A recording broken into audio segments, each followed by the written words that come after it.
Corona virus की वजह से इस समय पूरी दुनिया में लॉकडाउन की स्थिति बनी हुई है और ऐसे में ज़्यादातर कंपनियां अपने एम्प्लॉयज़ को ऑप्शन दे रही हैं कि वो वर्क फ्रॉम होम यानी कि अपने घर से ही काम कर लें।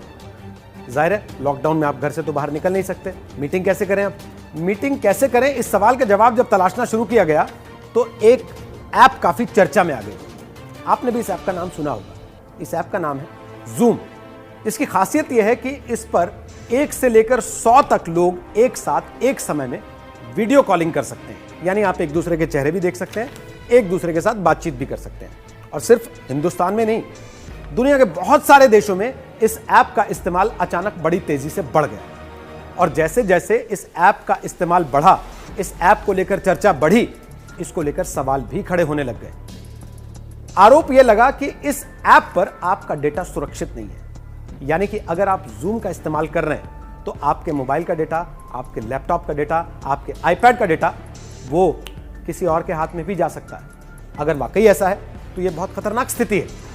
तो आज हम आपको बताएंगे जूम ऐप को लेकर जितनी तरह की चिंताएं पूरी दुनिया में सामने रखी गई हैं वो क्या है, और साथ ही जूम ऐप का इस्तेमाल करना आपके लिए खतरनाक है या नहीं।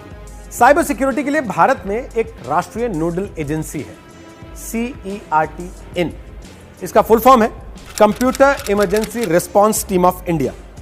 इस एजेंसी के पास जब जूम का मामला गया तो एजेंसी ने जूम का इस्तेमाल करने वाले भारतीयों को चेतावनी दी कि आपको इस ऐप का इस्तेमाल करते हुए काफी सावधानी बरतने की जरूरत है, क्योंकि अगर आपने सावधानी का इस्तेमाल ना किया तो ये ऐप आप पर साइबर अटैक का जरिया बन सकती है। साथ ही इसे यूज करने वाले की सेंसिटिव इंफॉर्मेशन भी लीक होकर साइबर अपराधियों के पास जा सकती है।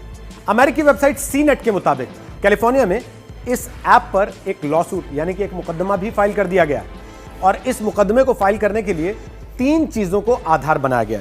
सबसे पहला आधार यह है कि यह ऐप फेसबुक के साथ अपने डेटा को शेयर कर रही है, यानी कि जो जानकारी आप उनको दे रहे हैं वो उसको जानकारी को फेसबुक के साथ साझा कर रहे हैं। दूसरा आधार, ये ऐप आपको एंड टू एंड इंक्रिप्शन नहीं देता, जैसा कि आजकल व्हाट्सएप भी देता है आपको। आप जब किसी को मैसेज करते होंगे तो ऊपर लिखा रहता है कि एंड टू एंड इंक्रिप्शन है इसमें। और तीसरा आधार ये कि इस ऐप के जरिए आसानी से यूजर के वेबकैम को भी एक्सेस किया जा सकता है। और सिर्फ CNET ही नहीं, वॉशिंगटन पोस्ट ने भी जूम के ऐप को लेकर थोड़ा सा अध्ययन किया।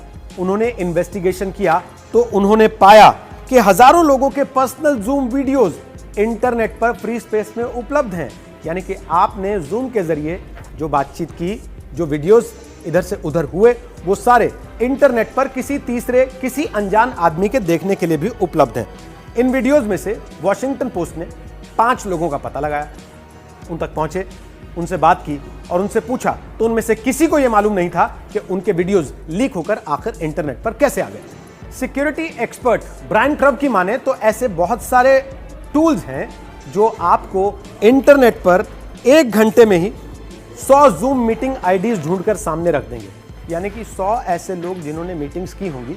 ऐसी बहुत सारी और खामियां इस ऐप में पाई गई जिनकी वजह से गूगल ने और एलन मस्क की SpaceX ने भी जूम ऐप का इस्तेमाल करने से इनकार कर दिया। और इतना ही नहीं, जर्मन फॉरेन मिनिस्ट्री ने जूम ऐप पर प्रतिबंध लगा दिया। इन सारी रिपोर्ट्स के बाद जूम ऐप बनाने वाली कंपनी के CEO एरिक युआन ने वॉल स्ट्रीट जर्नल को एक इंटरव्यू दिया और उस इंटरव्यू में उन्होंने माफी मांगी और साथ ही यह भी कहा कि कंपनी लोगों के विश्वास को बनाए रखने के लिए हर संभव काम करेगी। और उन्होंने यह वादा भी किया कि अगले 90 दिन में, यानी कि 3 महीने में, वो इससे जुड़े सारे सिक्योरिटी इश्यूज को सॉल्व कर लेंगे।